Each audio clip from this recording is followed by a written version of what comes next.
Beauty and the Beast, 2017. Okay, I'm going to get this out the way straight off the bat. I really did feel like I just wanted to watch the original throughout most of this film. Nearly all the decisions made feel worse than the original. Also, LeFou is gay now. Get over it. Alright. I feel much better now. The air is cleared. Let's talk about Beauty and the Beast 2017 on its own merits. So what's the story? Well, it's a tale as old as time. Stop it. It is the story of a young dreamer named Belle from a local French village who becomes the prisoner of a ferocious beast who was transformed into a beast by an enchantress. And over time, they learn to overcome their differences and fall in love. Probably one of the first things that I really liked about this was the aesthetics. Like, the lighting and the landscapes are they're just spot on and beautiful. Especially the design of the castle as well. Like, it looks very twisted at times, and it's also very elegant. Like, I love the designs of a lot of this. The designs of, like, all the characters in the castle who have been turned into objects, like the candlestick and the clock. Everyone just looks great. It's just a great looking film. And it sounds great as well. The music is fantastic. Granted, a lot of that is because it comes from a very strong source material. But then again, Guardians of the Galaxy didn't exactly write its own insert music, so let's not judge anybody for reusing music. Because it is based on a musical, and that's how it is. The music is fantastic. And that includes both the recurring music from the previous film and the musical. Apparently it was like a musical adaptation with a lot of its own music as well. But this added a lot of its own music as well. I know that it added its own music because my sister Lara was complaining about it in the car. Why'd they use this song? They could have used this song, it was perfect. But the songs that he added were really, really, really nice. Really nice music. There was a song, it's after a fight scene against the wolves.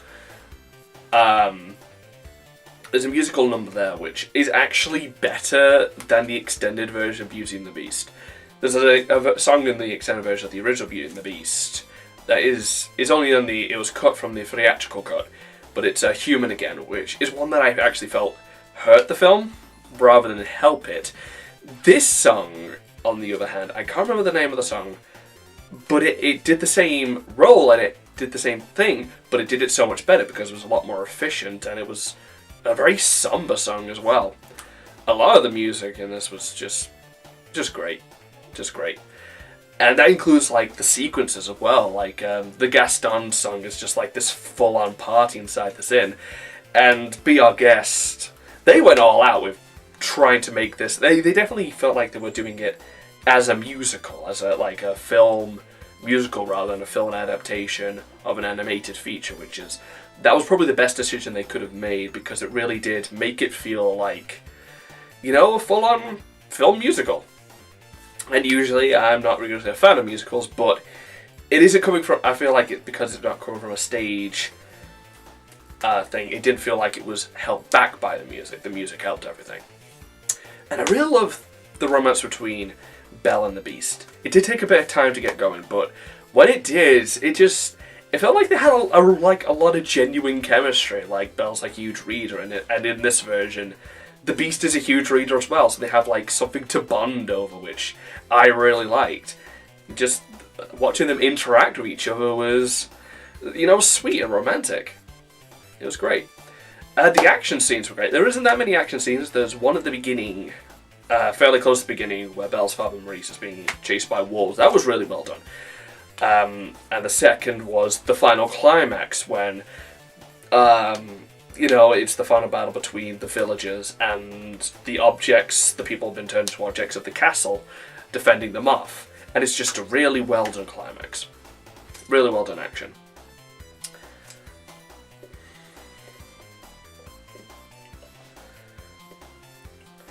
Another thing that I really did like was the focus on the people of the castle being objects, and how they're slowly becoming more and more like objects.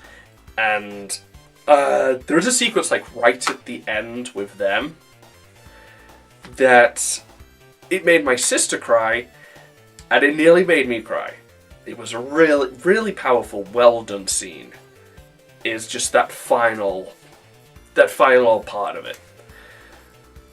The only thing that I didn't like about the film, that hurt it as a film, not comparing it to the original, was an addition of Belle's mother. And they have this part where they travel to Paris to a childhood home and they found out what happened with the mother. And it really isn't needed, and it doesn't really add anything. You know, because you can make the argument that like it was kind of making, oh, this is why Maurice is so protective of her. But, you know, his overprotectiveness didn't really extend that much further than, you know, just being a good dad. It wasn't like he was like, you know, forbidding her to go anywhere or anything like that. On top of that, we had like a number right after the opening number with him, which was a very short, very powerful piece, and we're looking around and we see pictures of his mother, and we see like, you know, you get it. You instantly get it that the mother isn't there and that he doesn't want to lose his daughter. And it was over in a couple of seconds. But they have like the sequence where they go to the house and it hurts the flow. Like it kind of brings it to a bit of a standstill and it doesn't go anywhere. If it added something to the characters, then it wouldn't be a problem. If anything, I would say that this would be a perfect film if it wasn't for this flow-breaking moment. And it had like an opportunity to do something like that. They mention that like the Beast was kind of changed by his father when after his mother died. So there is some common ground there, but he doesn't bring it up. They never address it. And it could have been something they could have talked about. The opportunity was there, but it was wasted. So I'm going to tally all this up. I love the music, I love the aesthetics, I love the action scenes, I love the romance, and I love those final moments. And it's held back by that one scene. That one scene that it hurt the story and broke the flow. But it's not like it made me angry or like I looked at it and was like, oh my god, I can't believe that we're going back to this. This is horrible, this is awful, I do not like it. It's something that hurt it as a story. Because it felt tacked on. And it kind of felt tacked on because they wanted it to be different from the source material. So it's a 9 out of 10 for me. 9 out of 10. If that one scene hadn't been there, I'd say this is a perfect 10. It's a fantastic film. I highly recommend it. If you're a fan of musicals, if you're a fan of romance, if you're a fan of Disney, watch this.